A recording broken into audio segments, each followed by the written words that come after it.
यह कार्यक्रम आंशिक रूप से क्रिफ्लो डॉलर मिनिस्ट्रीज के सहयोगियों और मित्रों द्वारा आपके लिए लाया गया है। आपकी दुनिया बदलने के लिए आगे आ रहा है। हम बात कर रहे हैं नम्रता के बारे में, और मैं प्रार्थना करता हूं कि यह कुछ ऐसा है जो आपके सोच में बहुत स्पष्ट हो रहा है और आप समझ रहे हैं कि परमेश्वर आपके जीवन में कुछ अद्भुत चीजें करना चाहता है। आमीन। और इसीलिए यदि आपके पास बाइबल है तो आइए आज सुबह यह पहला पत्रस अध्याय 5 वचन 5 से 7, पहला पत्रस अध्याय 5 वचन 5 से 7, आज सुबह हम अपनी ध्यान केंद्रित करेंगे विनम्रता के पीछे की प्रेरणाओं पर। दूसरे शब्दों में, वह क्या है जो किसी व्यक्ति के जीवन में विनम्रता को बढ़ावा देता है। यह कुछ ऐसा है जो हम खोलने की कोशिश कर रहे हैं, और आज मैं वास्तव में परमेश्वर पर विश्वास करने जा रहा हूं ताकि हम विनम्रता को खोलने की व्यवहारिकता को समझ सकें, क्योंकि प्रभु ने इसके चारों ओर कुछ जबरदस्त प्रतिज्ञाएं की है। इसीलिए हम विनम्रता के पीछे की प्रेरणाओं को देखने जा रहे हैं। किसी व्यक्ति को क्या प्रेरित करता है, या आपको विनम्रता में चलने के लिए क्या प्रेरित करना चाहिए। पहला पत्रस अध्याय 5 और वचन 5 से 7 तक वह कहता है, इसी प्रकार है नवयुवकों, तुम भी प्राचीनों के अधीन रहो, वरन तुम सबके सब एक दूसरे की सेवा के लिए दीनता से कमर बांधे रहो, क्योंकि परमेश्वर अभिमानियों का विरोध करता है जो कि विनम्रता के विपरीत है, परंतु दीनों पर अनुग्रह करता है। वह अभिमानियों का विरोध करता है परंतु दीनों पर अनुग्रह करता है। वह कहता है कि आप अपने आप को विनम्र करो। वह अभिमान का विरोध करता है परंतु दीनों पर अनुग्रह करता है। इसलिए परमेश्वर के बलवंत हाथ के नीचे दीनता से रहो, जिससे वह तुम्हें उचित समय पर बढ़ाए। वचन 6 पर गौर दें। लिविंग ट्रांसलेशन के अनुवाद में, वह तुम्हें उचित समय पर बढ़ाए। इसीलिए जब हम विनम्रता का जीवन चुनते हैं, वह कहता है कि एक समय आएगा, सही समय, जहां आपको ऊंचा उठाया जाएगा।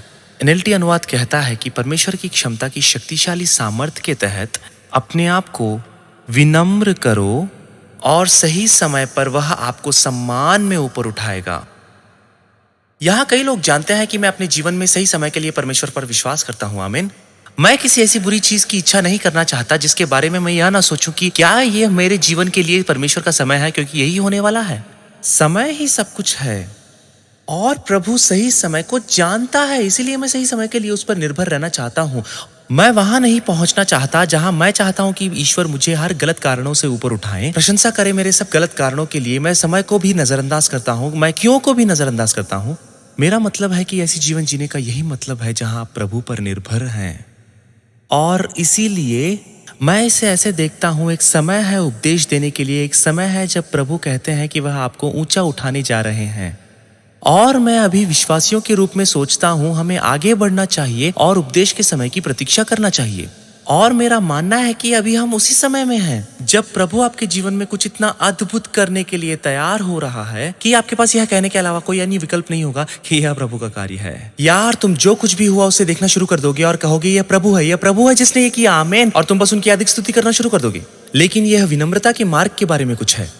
मैं पारंपरिक अर्थों में विनम्रता को समझने की बात नहीं कर रहा हूं। हमें समझना होगा कि इसे कैसे खोला जाए और कैसे बंद किया जाए। हमें सीखना होगा कि कैसे रास्तों पे चलना है और प्रभु पर भरोसा करना है कि वह हमें दिखाएगा कि विनम्रता का जीवन कैसे जीना है।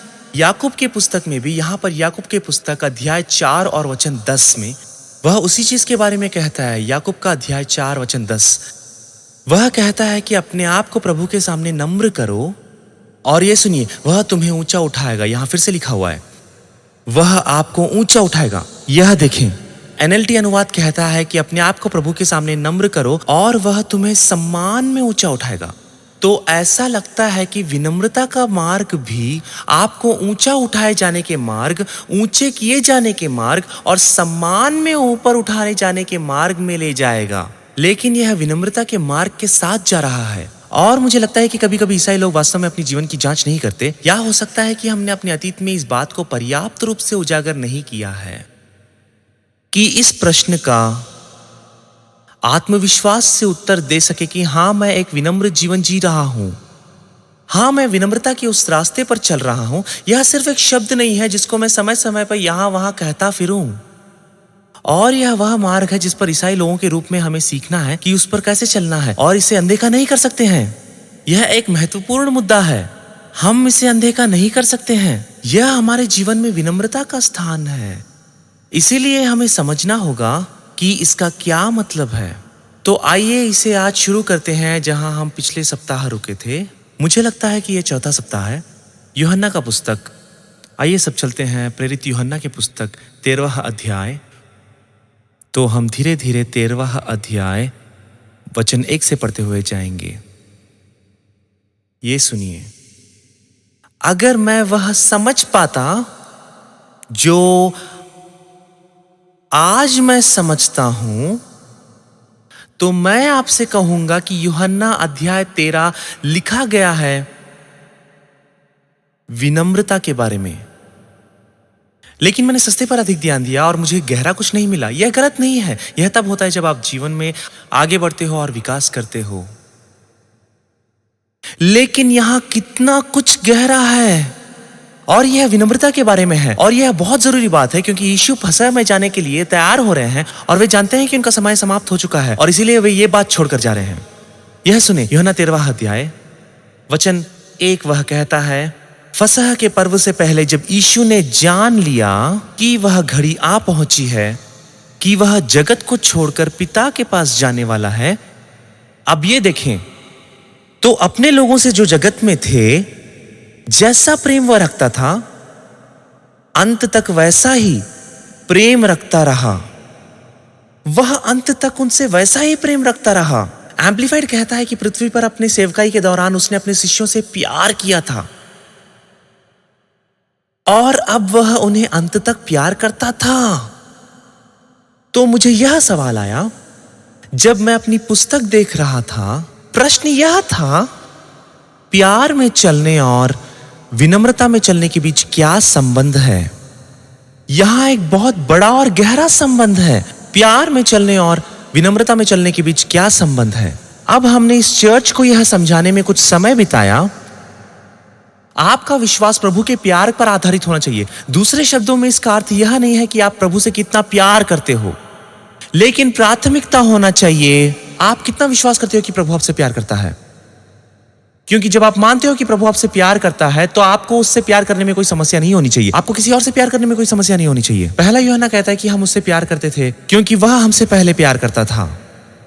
इसलिए जब आपकी चंगाई की बात आती है, विश्वास करना होगा कि मुझे यकीन है कि प्रभु मुझसे प्यार करते हैं, इसलिए मैं चंगा हो चुका हूं। इसलिए मेरा विश्वास प्रभु के प्रेम पे टिका है। मेरा विश्वास है कि प्रभु मुझे चंगा कर देता है क्योंकि मैं जानता हूं कि प्रभु मुझसे प्यार करता है। मेरा विश्वास है कि प्रभु मुझसे प्यार करते हैं, इसलिए मैं धर्मी हूं। मेरा विश्वास है कि प्रभु मुझसे प्यार करते हैं, इसलिए मैं सुरक्षित हूं। देखिए कि आपका विश्वास प्रभु के प्रेम में कैसे आराम पा रहा है।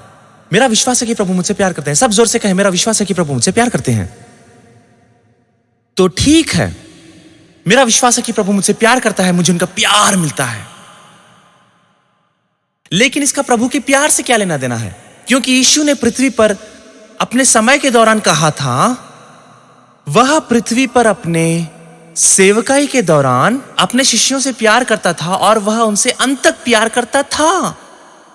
इसलिए जब मैं कहता हूं प्यार ही विनम्रता है, वास्तव में मैंने कहा है कि प्यार विनम्र है।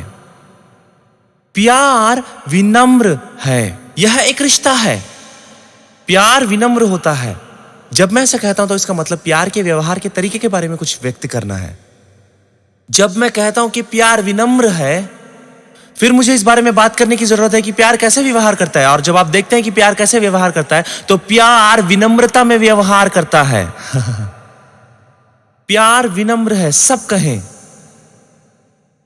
विनम्र होने का यह मतलब नहीं है, या फिर हम विनम्रता की बात करते हैं तो इसका मतलब यह नहीं है कि आप बेकार हैं और महत्वहीन हैं। जब हम विनम्रता की बात करते हैं तो आपको वास्तविक वरदान से इनकार करने की जरूरत नहीं होती है। विनम्रता यह नहीं है कि एक खूबसूरत पुरुष या महिला जो खुद को यह समझाने की कोशिश करते हैं कि वे बदसूरत हैं। विनम्रता यह नहीं है कि जहां एक प्रभावशाली महिला यह दिखाने की कोशिश कर रही है कि वह एक मूर्ख है। और यही कुछ लोग सोचते हैं कि विनम्रता है। आप में एक गुण है और आप जानते हैं कि वास्तव में ये गलत विनम्रता है। आप कहते हो कि खैर मैं मूर्ख हूं, आप प्रभावशाली हो। आपको याद होगा जो गायक गाते थे, तुम्हें पता है वो छोटे संगीत कार्यक्रम होते थे जहां आप जाकर गाना गाते थे। वह कहते थे खैर मेरी आवाज वैसी नहीं है जैसी होनी चाहिए। मुझे नहीं पता कि मैं इस गाने को गा सकूंगा या नहीं, लेकिन तुम सब मेरे साथ प्रार्थना करो। मैं सबसे अच्छी कोशिश करूंगा, लेकिन वो गाना गाकर चर्च में आतंक मचा देते हैं।